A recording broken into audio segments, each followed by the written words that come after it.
Teacher ഏതായാലും നമുക്ക് ഒരല്പം രാഷ്ട്രീയം കൂടിയാകാമല്ലോ അല്ലേ? സ്ഥാനാർത്ഥിയാണെങ്കിലും കേരളത്തിലെ ഏറ്റവും പ്രമുഖയായിട്ടുള്ള രാഷ്ട്രീയ നേതാവാണ്, CPM-ൻ്റെ മുതിർന്ന നേതാവാണ്.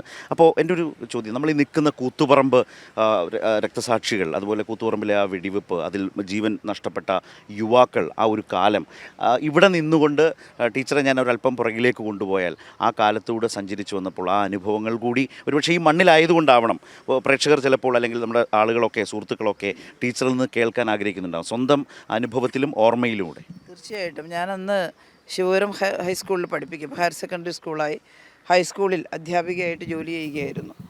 അപ്പോൾ അവിടെ നിന്ന് ഇവിടെ ഈ സഹകരണ മേഖലയിലും വിദ്യാഭ്യാസ മേഖലയിലും ഉണ്ടായിട്ടുള്ള അഴിമതിക്കെതിരായിട്ട് കുട്ടികളുടെ ഒരു സമരം, കുട്ടികൾ മാത്രമല്ല ചെറുപ്പക്കാരും DYFIയും ഒരു സമരം പ്രഖ്യാപിച്ചിരുന്നു. ഞങ്ങളുടെ സ്കൂളിൽ നിന്നും SFIയുടെ കുട്ടികൾ ആ സമരത്തിൽ പങ്കെടുക്കാൻ പെർമിഷൻ ചോദിച്ചുകൊണ്ട് തന്നെ അവർക്കൊരു പരിപാടിയിൽ പങ്കെടുക്കണമെന്ന് പറഞ്ഞുകൊണ്ട് അവിടുന്ന് കുറച്ച് കുട്ടികൾ പ്രതിനിധികളായിട്ട് ഇവിടെ വന്നിരുന്നു.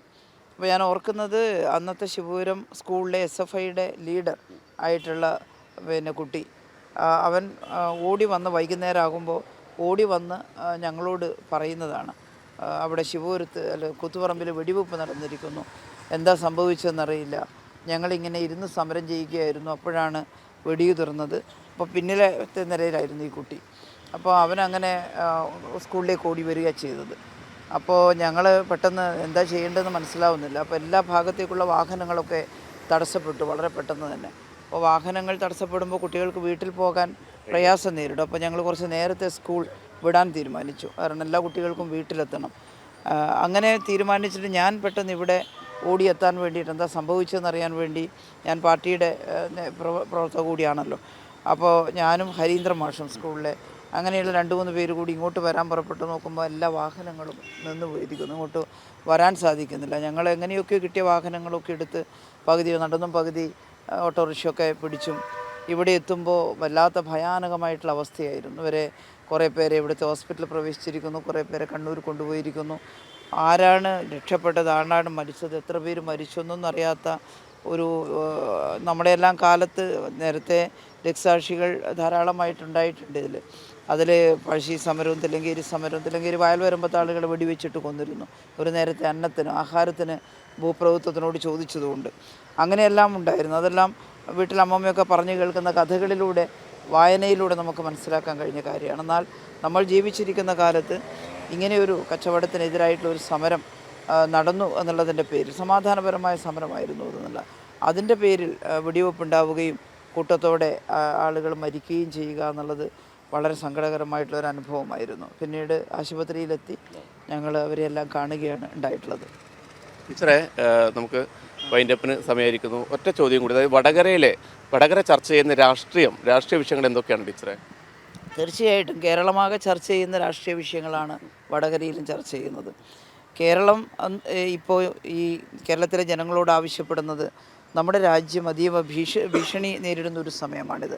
ഇന്ത്യയുടെ ഭരണഘടന, ഇന്ത്യയുടെ ജനാധിപത്യം, മതേതരത്വം ഒക്കെ അട്ടിമറിക്കപ്പെടുന്നു. കേരളം ഒരു പ്രത്യേക രീതി കാട്ടിക്കൊടുത്തിട്ടുള്ളൊരു സംസ്ഥാനമാണ്. നമ്മൾ തമാശക്ക് പാടിയതല്ല, ഒരു പറമ്പിൽ അമ്പലവും പള്ളിയും സെറാമ്പിയും ഒരുമയോടെ പുലരുന്ന നാടാണ് കേരളം എന്നുള്ളത്. അപ്പോൾ ഇവിടെ ഹിന്ദു, ക്രിസ്ത്യൻ, മുസ്ലിം എല്ലാവരും അവനവന് ഇഷ്ടമുള്ള ദൈവത്തെ ആരാധിക്കുന്നു, ഇഷ്ടമുള്ളിടത്ത് ആരാധനാലയം പണിയുന്നു. ഒരു തടസ്സവും ഇവിടെ അതിനാരും കൽപ്പിച്ചിട്ടില്ല. ഇഷ്ടമുള്ള ഭക്ഷണം കഴിക്കുന്നു. അതിനുള്ള സ്വാതന്ത്ര്യമുള്ളൊരു ഇടമാണ് കേരളം. കേരളത്തിൽ ഇടതുപക്ഷ ജനാധിപത്യ മുന്നണിയുടെ സാന്നിധ്യമാണ് ആ ഒരു ഉറപ്പ് ജനങ്ങൾക്ക് നൽകുന്നത്. ഈ ഒരു ഉറപ്പ് ഇന്ത്യക്ക് നൽകാൻ നമുക്ക് സാധിക്കണം. ഞങ്ങൾ പറയുന്നത്, ഇടതുപക്ഷ ജനാധിപത്യ മുന്നണി ഇന്ത്യയിലാകെ വലിയ ശക്തിയായി വന്നു എന്നുള്ളതല്ല, പക്ഷേ കേരളത്തിൽ നിന്ന് ഇടതുപക്ഷ ജനാധിപത്യ മുന്നണിയെ തിരഞ്ഞെടുക്കാൻ കേരളത്തിലെ ജനങ്ങൾക്ക് സാധിക്കും. ഇന്ത്യൻ പാർലമെൻറ്റിൽ 20 ഇടതുപക്ഷ MP-മാരുണ്ടെങ്കിൽ അവിടെ ഈ മതനിരപേക്ഷ ഗവൺമെൻറ്റിന്, ജനാധിപത്യ ഗവൺമെൻറ്റിന് രൂപം കൊടുക്കുമ്പോൾ അവിടെ അതിന് ഏറ്റവും വലിയ പിൻബലമായി നിൽക്കാൻ ഇടതുപക്ഷ ബ്ലോക്കായിട്ട് ഞങ്ങൾ ഉണ്ടാകും എന്നുള്ളതാണ്. കേരളത്തിൻ്റെ അവകാശങ്ങൾക്ക് വേണ്ടി വാദിക്കാനും ഞങ്ങളവിടെ പാർലമെൻറ്റിൽ ഉണ്ടാകും എന്നുള്ളതാണ്. അത് ജനങ്ങൾക്ക് മനസ്സിലാവുന്നുണ്ട്. അപ്പോൾ കഴിഞ്ഞ തെരഞ്ഞെടുപ്പിൽ ഒരു തെറ്റിദ്ധാരണയുണ്ടായിരുന്നു. കാരണം BJPക്ക് ബദലായിട്ട് കോൺഗ്രസ് വരാൻ പോകുന്നു. രാഹുൽ ഗാന്ധി ഇവിടെ മത്സരിക്കുമ്പോൾ പറഞ്ഞത് ഇന്ത്യൻ പ്രധാനമന്ത്രി സ്ഥാനാർത്ഥിയാണ് ഇവിടെ മത്സരിക്കുന്നത് എന്നാണ്.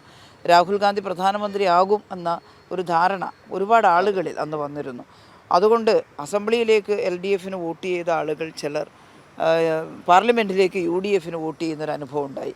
പക്ഷേ അന്ന് ഞങ്ങൾ പറഞ്ഞിരുന്നു, നിങ്ങൾ തെറ്റിദ്ധരിച്ചിട്ട് കാര്യമില്ല, കോൺഗ്രസ് വരാൻ പോകുന്നില്ല, കോൺഗ്രസ് വരേണ്ടതില്ല എന്നുള്ള ഞങ്ങളങ്ങനെ ആഗ്രഹിച്ചിട്ടല്ല. പക്ഷേ കോൺഗ്രസ്, അതാണ് യാഥാർത്ഥ്യം, കോൺഗ്രസ് തകർന്നു പോയിരിക്കുന്നു. കോൺഗ്രസിൻ്റെ സ്വഭാവം കൊണ്ടാണ്. ഇപ്പോൾ ഇവിടെ കണ്ടില്ലേ നിങ്ങൾ, കോൺഗ്രസിൽ നിന്ന് BJPയിലേക്ക് ചാടാൻ അവർക്കൊരു മടിയുമില്ല.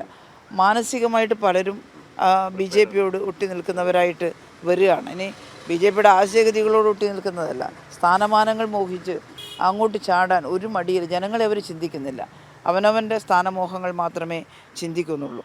അപ്പോൾ ഇപ്പം നമ്മുടെ പത്മജ വേണുഗോപാൽ പോയി, നേരത്തെ ഹിമാചൽ പ്രദേശിൽ നിന്ന് കൂട്ടത്തോടെ പോകാൻ പുറപ്പെടുന്നു, ആസാമിലെ MP പോയിരിക്കുന്നു, തമിഴ്നാട്ടിലെ AK ആൻ്റണിയുടെ മകൻ അനിൽ ആൻ്റണി പോയിരിക്കുന്നു. അപ്പോൾ അതെ, അപ്പോൾ അവർക്ക് അതിന് മടിയില്ല. അവർ സ്ഥാനമാനങ്ങളൊക്കെ മോഹിച്ചിട്ടായിരിക്കും പലരും അതിലേക്ക് പോകുന്നത്. അപ്പോൾ പത്മജ പോയിട്ട് പത്മജ തന്നെ പറഞ്ഞു, ഞാൻ മാത്രമല്ല, അതൊക്കെ ഒരു ഘട്ടത്തിൽ ഞാൻ പറയും എന്നുള്ളത് അവരും പറഞ്ഞിട്ടുണ്ട്. അപ്പോൾ ഇതാണ് അവസ്ഥ. അതുകൊണ്ട് തന്നെ കോൺഗ്രസ്സിന് ഇന്ത്യയുടെ മറ്റു ഭാഗങ്ങളിൽ നിന്ന് ഒരു ഗവൺമെൻറ് രൂപീകരിക്കാനുള്ള സീറ്റ് സ്വരൂപിക്കാൻ കഴിയുമെന്ന് നമ്മൾ വിശ്വസിക്കുന്നില്ല.